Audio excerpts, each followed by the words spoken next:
শ্রমিক সংগঠনগুলোর আজকের মত বিনিময় সভার জনাব সভাপতি, উপস্থিত বিএনপির সকল পর্যায়ের নেতৃবৃন্দ,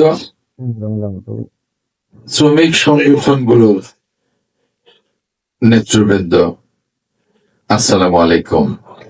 ওয়ালাইকুম আসসালাম। আমি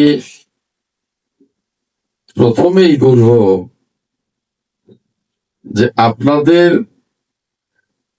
শ্রমিক সংগঠন যেন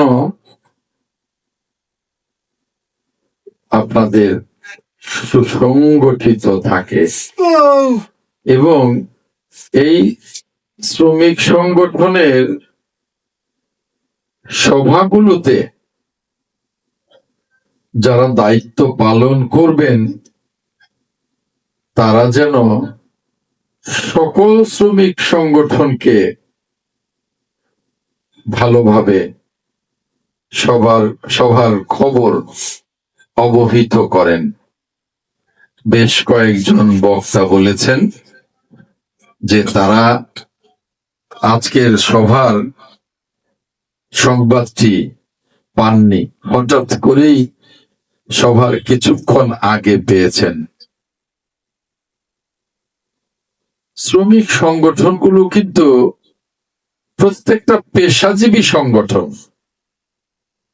রন্ধন শিল্প শ্রমিক সংগঠন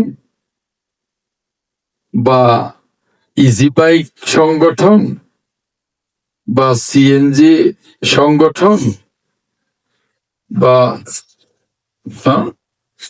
অটোরিকশা বা প্রকৌশল বা এরকম অনেক শ্রমিক সংগঠন আছে। প্রত্যেকটা সংগঠনকে শক্তিশালী করতে হবে। কি হবে শক্তিশালী করলে? আপনারা যখনই এক একটা শক্তিশালী সংগঠন তৈরি করবেন তখন আপনাদের দাবিগুলো খুব শক্তিশালীভাবে যথাযথ কর্তৃপক্ষের কাছে উপস্থাপন করতে পারবেন। যদি আপনাদের সংগঠন দুর্বল থাকে, আপনাদের দাবিগুলো কিন্তু যৌক্তিক দাবি, আপনাদের প্রাণের দাবি, আপনাদের রুটি রুজির দাবি, তারপরেও কিন্তু সেগুলো দুর্বল থাকবে, কারণ আপনার সংগঠন দুর্বল। তাই আমি বলবো যে বাসাইলে অনেক শ্রমিক সংগঠন আছে,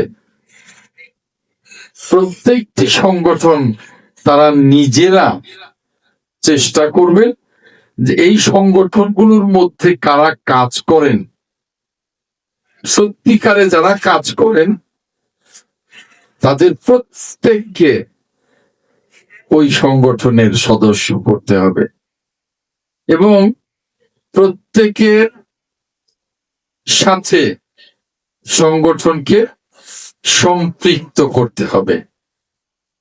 সংগঠনের বাইরে যারা ওই সংগঠনের সাথে সম্পৃক্ত নয় তাদেরকে নেতা বানানোর প্রয়োজন নেই। তাদেরকে নেতা বানানোর প্রয়োজন নেই। নেতা হবেন ওই সংগঠনে যারা কাজ করেন, যারা রিক্সা চালান তারাই রিক্সা শ্রমিক সংগঠনের সদস্য হবেন, নেতা হবেন। যারা ইজি বাইক চালান তারাই ইজি বাইক শ্রমিক সংগঠনের সদস্য হবেন, নেতা হবেন। হ্যাঁ, তাদেরকে অনেক সময় থাকে যে তারা বুঝতে পারেন না কিভাবে সংগঠন করতে হয়।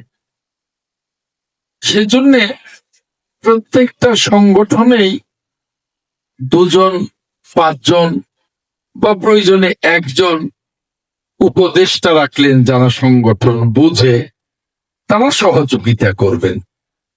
তাদের সহযোগিতা আপনারা নেবেনও,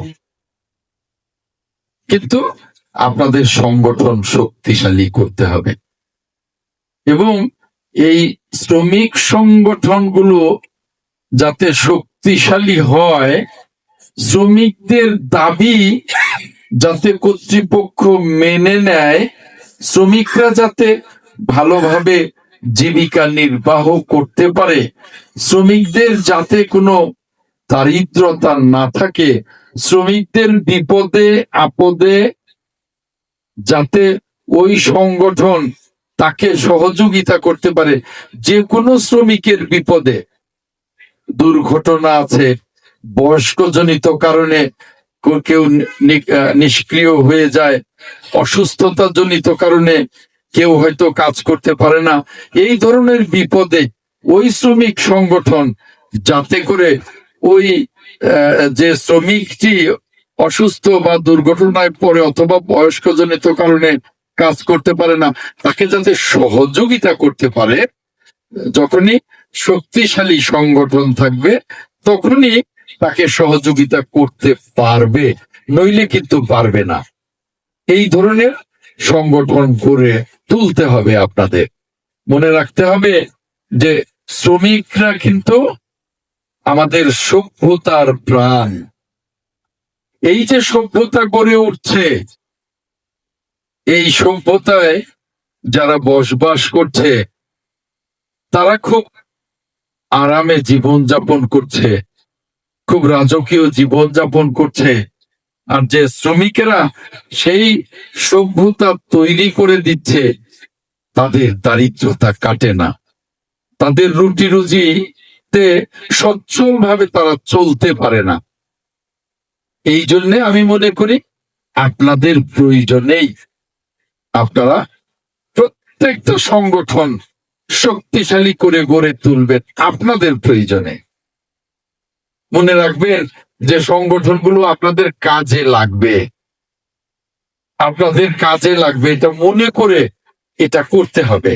এবং এই দৃষ্টিভঙ্গি থেকেই আমি নিজে যেহেতু নিজেকে একজন শ্রমিক মনে করি, সেজন্যই শ্রমিকের ভবিষ্যতের জন্যে, শ্রমিকের দারিদ্র মোচনের জন্যে, শ্রমিকের ভালো থাকবার জন্যে, শ্রমিকের বিপদে আপদে সহযোগিতা করবার জন্যেই আমি এই শ্রমিক ফেডারেশন তৈরিতে নিজে ভূমিকা রেখেছিলাম এবং আমি আশা করেছিলাম যে বাসাইল শ্রমিক ফেডারেশনের নেতৃত্বে প্রত্যেকটা শ্রমিক সংগঠন হবে ইস্পাত কঠিন এবং তাদের সংগঠনে, প্রত্যেকটা শ্রমিক সংগঠনে ভালো ফান্ড থাকবে। আপনারা প্রতি মাসে চাঁদা সংগ্রহ করে আপনারা ফান্ড তৈরি করবেন, ব্যাংকে অ্যাকাউন্ট থাকবে, যাতে করে আপনাদেরই যে কোনো সদস্যের আপদে বিপদে আপনারা সহযোগিতা করতে পারেন এবং আপনাদের নানান প্রয়োজনে আপনাদের ওই ফান্ড আপনাদের কল্যাণে কাজে লাগাতে পারেন। এইভাবে আপনাদের সংগঠন যাতে শক্তিশালী হয়, আমি সেই চিন্তা চেতনা থেকেই শ্রমিক ফেডারেশন গঠন করেছিলাম।